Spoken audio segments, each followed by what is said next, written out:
It's time for the Douglas Coleman Show. Mr. Smooth and Savvy is joined by guests from all walks of life, from the entertainment industry to authors to political and social commentators, the famous and not so famous, the controversial and the light and fluffy.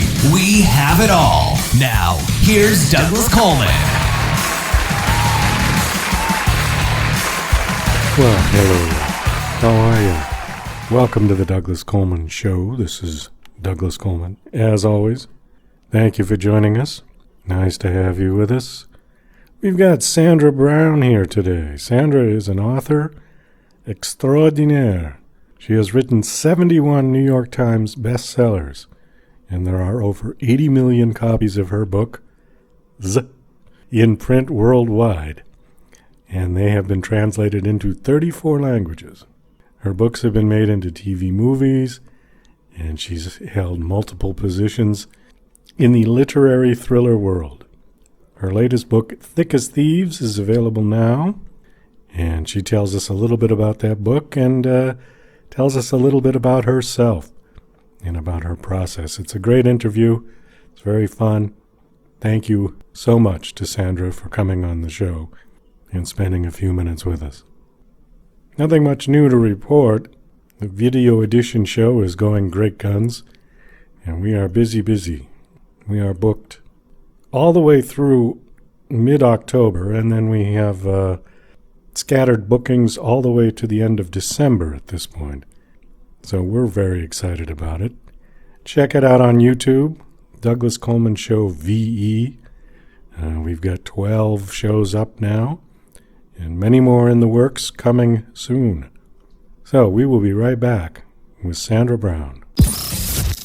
You're listening to Mr. Smooth and Savvy right here on the Douglas Coleman Show. We'll be right back after these commercial messages. Hi there, this is Stuart Epps, record producer. This is my story about Elton John, working with him in those early years, going back to 1967 at Dick James, all the amazing tours, those first recordings, going through to Rocket Records, and it's an amazing story about his incredible rise to stardom and my part in that. So look forward to taking you on that journey. So here we go. Yeah, and to order this great audio CD, please just email me at stuartepps@talk21.com. That's Stuart, Stuart, Epps, EPPS, at talk, TALK, 21 in figures.com. Stuart Epps at talk21.com. Email me and I'll give you all the details for buying this brilliant audio disc. Thank you. Bye. DJC Music and DJC Productions are pleased to announce a brand new website. We have started a listing website for radio show hosts as well as potential show guests. This is a meeting site where hosts and guests can come together. Show hosts can list their show and types of guests they're interested in booking. Potential guests can list their talents, bio, accomplishments, or anything they feel makes them an interesting radio show guest. There are no recurrent payments, only a one-time $5 listing fee. Your listing will stay up until you decide to cancel. Previous guests of The Douglas Coleman Show are welcome to submit their guest listing free of charge. Go to radiohostsandguests.com. That's radiohostsandguests.com. Tired of living in a culture of lies, fake news, and alternative facts? The Pro-Truth Pledge reverses the tide of lies by calling on politicians, and everyone else, to commit to truth-oriented behaviors. The pledge asks signees to commit to 12 behaviors that research in behavioral science shows lead to truthfulness, such as clarifying one's opinions and the facts, citing one's sources, and celebrating people who update their beliefs toward the truth. Private citizens who sign the pledge get the benefit of contributing to a more truth-oriented society. Public figures get more substantive rewards for signing the pledge in the form of positive media and public recognition. The pledge crowdsources the truth by asking volunteers to evaluate the statements of public figures who sign the pledge. Take the pledge, Demand that your elected representatives do so, and encourage your friends to take it at protruthpledge.org. Are you an independent musician? How would you like to have your songs played on hundreds of radio stations just like the one you're listening to right now? Join MusicSubmit.com and we'll promote your music to radio stations and blogs in your genre. It's free to set up your account, and we guarantee your music will be considered for airplay by radio stations worldwide. Why not sign up today? It's free. MusicSubmit.com. Radio promotion for indie musicians. Hi, this is John Morgan, production supervisor for DJC Productions. You're listening to The Douglas Coleman Show. Okay, please welcome to the Douglas Coleman Show, Sandra Brown. Hi, Sandra. How are you doing? Hi, Doug. I'm fine. Thank you. Well, thank you for coming on the show. I appreciate it. Just reading over your bio, very impressive. 71 New York Times bestsellers. Wow. That number shocks me, too. And over 80 million copies of your book in print worldwide. Now, when they say in print, does that mean you've sold 80 million copies, or does that mean, what does that mean exactly? Well, I think it's a combination of sold and can be bought right now. So it's the number of copies that have been distributed and sold and continue to be.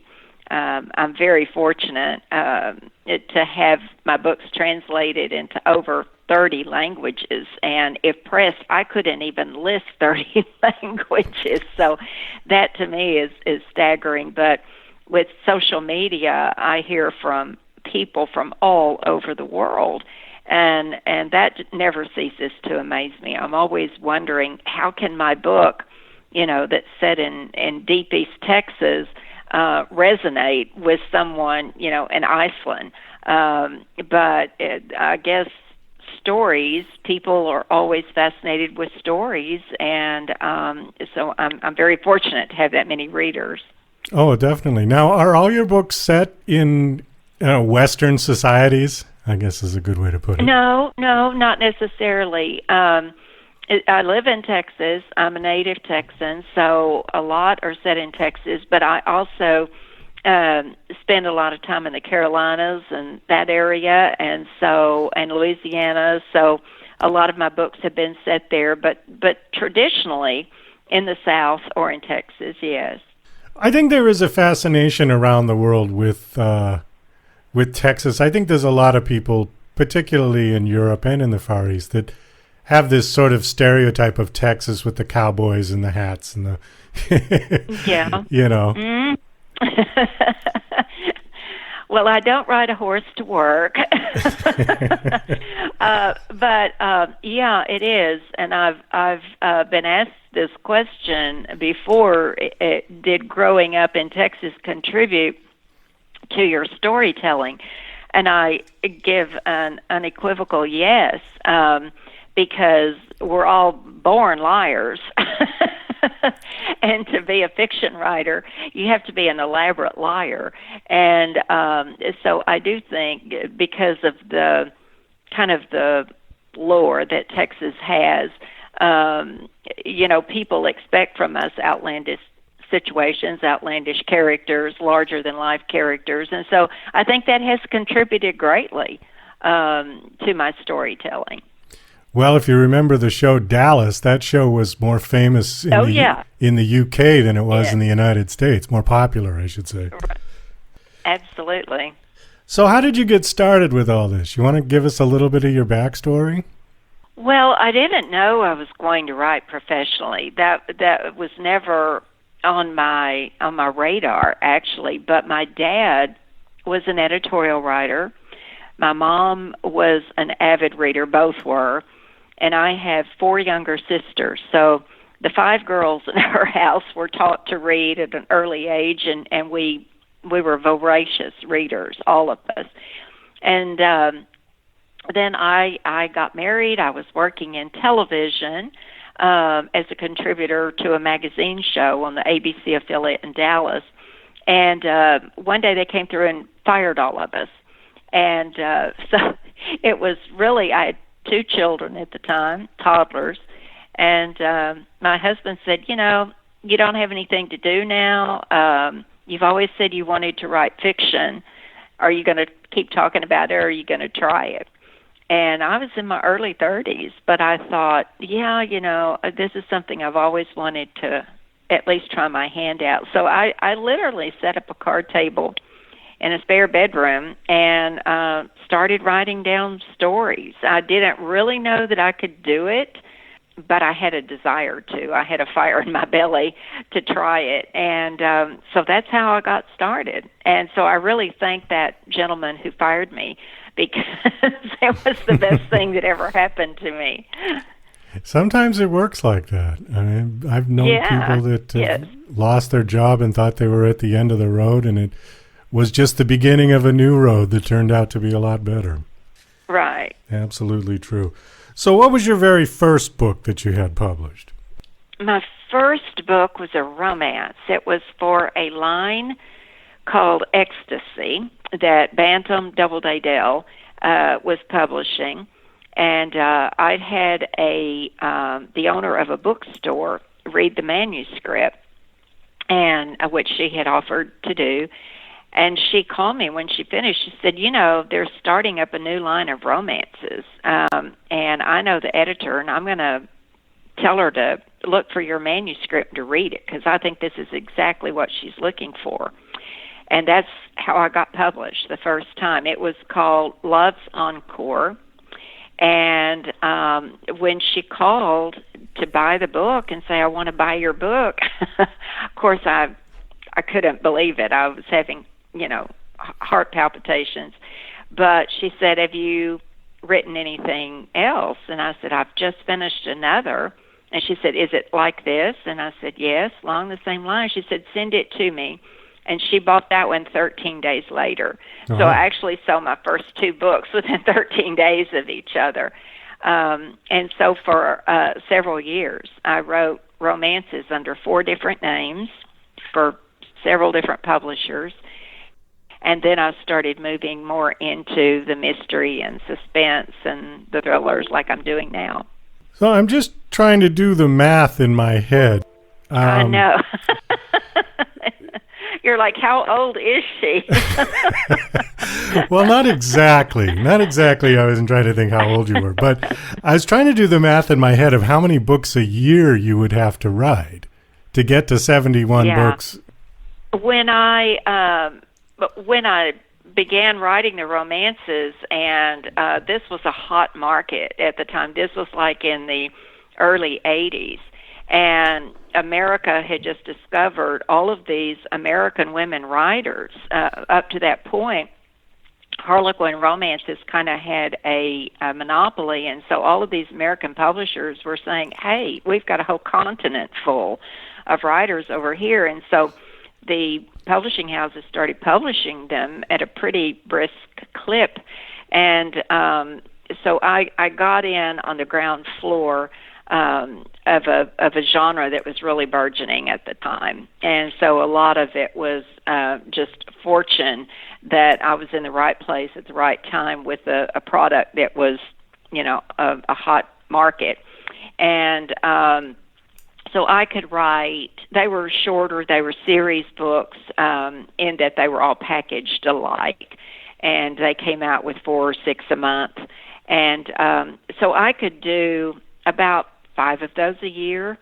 And then I started, you know, wanting to, after I'd done so many, I probably wrote, it was about 8 years worth. So it was about 40 books. And I started wanting to branch out. You know, I had done that. And I wanted to write for a larger audience. I wanted to cultivate readers from other genre. And wanted standalones. In other words, I wasn't part of a group. I was me, myself, and I. And so I started writing under my own name, which is Sandra Brown. And so that's when I made the move. But that number, a great portion of that number, about half of the books I'm written, were actually romances that I was writing, numerous ones a year.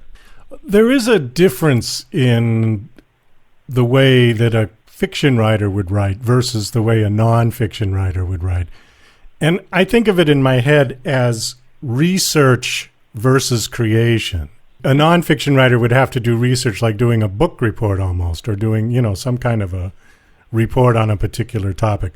Fiction is more like artistic in the sense that you're like a painter starting from zero and you're creating something from nothing, or a songwriter. So for you, what is your process? I mean, does something have to inspire you to, there's an idea, and then you get developing it and building it and building it? Or do you do it more like a 9 to 5 in the sense that you say, okay, Monday morning, 9 o'clock, I'm sitting at the computer, I'm starting to write, even if you might not know what it is you're going to write? It might be, it's kind of a combination between the two. It's definitely my job. I always, from that very beginning, when I set up that card table, I thought, I'm not going to dabble in this and say, well, I'm writing a book, and have everybody snicker behind their hand and then not produce. So yeah. I was determined, and so I approached it, even though I had these, babies crawling around, approached it as a job.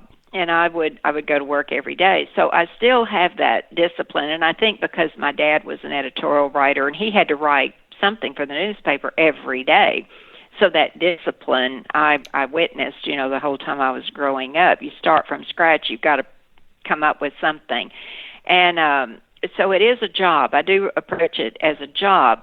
I think if most writers waited to get inspired, they'd never sit down at the computer, a lot of it. But when an idea takes hold, and when I've got a plot in mind and the characters start breathing down my neck, then I'm ready to sit down and start writing their story. It is a creative process. I come up with a basic idea and hope that it wants to be a story. Not all ideas do. They'll just lie there and never develop. But I know that I have one when I get what I call the aha. And the aha is the one thing that I know that the reader doesn't know. And when I get that, then I think, this idea wants to be a story. That's the reason I'm going to write this book, is because I'm going to be asking them a question, planting a question in their mind on the first page if possible, and I'm not going to answer it until the last page if possible. So that question is always there in the back of their mind. It's the great lie that I'm telling. And when I get that, then I know that, okay, there's a plot here. It wants to be a book. So I have a direction, and I will build in several spikes along the way, changes of direction, a twist here, a revelation there. So I know where I'm going, but I don't know how I'm going to get there. And that's what makes it fun, is that some days I sit down at the computer, I have no idea what comes next. And after I wrote the prologue for THICK as Thieves, I really liked the prologue, had no idea who those people were, where they were, what their connection to each other were, except for the bag of stolen money at their feet. I just started writing a scene. I was just there with them, and I heard them talking. So I wrote it down, and by the end of 6 or 7 pages, I had a prologue, and I thought, gosh, who are these people, and what's going on, and how does everything go from a successful heist to so bad in such a short period of time? So I sent it to my editor, and he was like, oh, I love it. He said, what comes next? And I said, I have no idea. But I had 450 pages to fill. So I had to, come up then with the rest of the story. And so in a way, I don't feel as though I create so much as I excavate.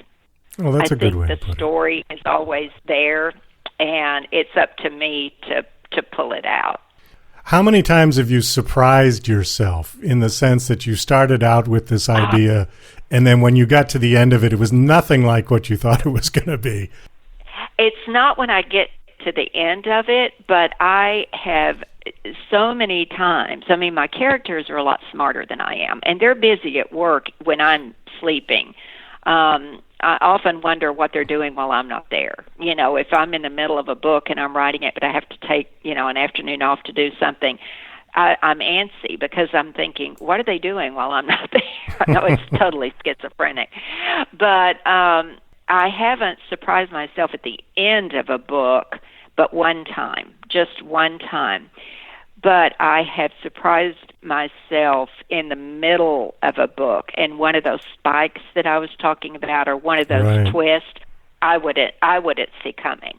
And then it would be like, oh, gosh, I'm good, And it would be like, I'd sit there and go, I can't believe that just happened. So it would be something that I hadn't even thought about, but that's why I say my characters are smarter than I am. They figured it out while I was doing something else. It's a pretty good feeling, isn't it, when you do that, when you sort of outsmart yourself. I wish it happened more often. I want to hit on one of the talking points that your PR person sent. What would your readers be surprised to learn about you? They would be very surprised to know how much I mistrust the success, how impermanent I feel like it is, even though I've been doing this for almost 40 years. I never trust it. And every day when I go to the keyboard, I'm terrified that whatever talent I had or fooled people into believing that I had has disappeared in the night. It's vanished. It's gone. I can't do this anymore. I don't know how to do this. And I will drive my husband crazy, my kids crazy, my friends crazy, just agonizing. I can be in the middle of a book, get stuck, on something, and sit for days, just banging my head against the wall thinking, why can't I figure this out? I know how to do this. And I look at the wall of books, at bookshelves in my office. I'm like, I wrote all those words. I wrote all those stories. I developed all those characters. I know how to do this. And yet it seems like it's deserted me. Eventually it sorts itself out, fortunately, and I'm knocking on wood right now. But I think that the fear is a healthy thing in a way. I think that it's a motivator, and I think that it keeps me from getting lazy and predictable. I think that constant nagging insecurity makes me want to do it over and over and over again if for no one else to prove to myself that I can. So I don't think that, that a reader looking in or looking out at me would see that. I don't necessarily project it when I'm in public, but that would be the thing I think that would surprise them, is that after all these books, you still get nervous about writing it? Yes, I do. Do you ever see yourself retiring? In you get to the one book all the time. and say, "This is the last book." The answer is retire to do what? Well, that's a good question. There's nothing that I enjoy doing more than I enjoy the writing. It's a love-hate relationship for sure, and it does drive me crazy, and consequently I drive other people in my life crazy. I just can't see the day that I wake up and go, no, I don't want to do that anymore. I may not have a story idea, but when I finished Thick as Thieves, and we had COVID, and so I had nothing else to do but stay indoors in my house, in my jammies like everybody else, and wander from room to room. But what I did was just start reading. Because I'm a reader first. Before I was a writer, I was a reader, and I still am. I read everything, and so I just feasted on books, read one right after another, and after a few weeks, I kind of got, energized. It was like I'm really anxious to get back into another story. So in a way, the writing grounds me. I've lived a life like everyone else and had disappointments and heartaches and lost people that I love dearly and gone through illnesses with them and so on and so forth. So life has definitely gotten in the way. But the writing, rather than, being something, the drudgery that I had to go through, the writing was always kind of an escape from what was going on in my life at the time. If it was terrible, I could fall back on the writing, and it provided, it kind of grounded me. So I don't see a time in my life, although it may happen. I may wake up one morning and go, no, I'm just not going to do that anymore. But I can't feature it. I can't feature what life would be like if I didn't have it. Your latest book is called Thick as Thieves. You want to give us just a quick summary of that book? Well, it's 4 burglars who pull off a successful theft, and they have a plan, but it goes awry. And actually, that's the backstory. The present-day story takes place 20 years later in present day. And they're still coping. Their sins are finding them out. And so it was really 2 stories in one. I had to write the backstory in snippets, sections. I kept them brisk. I kept them short. But they had to be as vital as what is the present day story, because what happened then and how everything fell apart and collapsed had to be as interesting as what was happening in the present day. So it was a real challenge. So it's kind of like, 2 stories in one. It's what happened then and how it's affecting things, the consequences that everybody's facing about it now. Okay. The book came out. When did the book come out? Today. Oh, today? August 25th. Uh-huh. Oh, all right. Today. It didn't say on this sheet when it was coming out. So, well, that's yes, good timing, isn't it? Oh, great. Where's the champagne? Well, super. Then the timing of this interview was good as well. Perfect. We do have to wrap this up. Thank you so much for coming on. What is your website so people can come check it out? It's sandrabrown.net or .com. They can find me. I'm on Twitter. I'm on Facebook, Instagram. So I'm pretty easily found. But sandrabrown.net is my website, all lowercase. And I hope the listeners will be intrigued and want to read Thick as Thieves. Well, super. Thank you so much for coming on the show. This was very fun talking to you. Best of luck. I hope Thank you, Douglas. The book does as well as all your other books do. Thank you very much. I appreciate you having me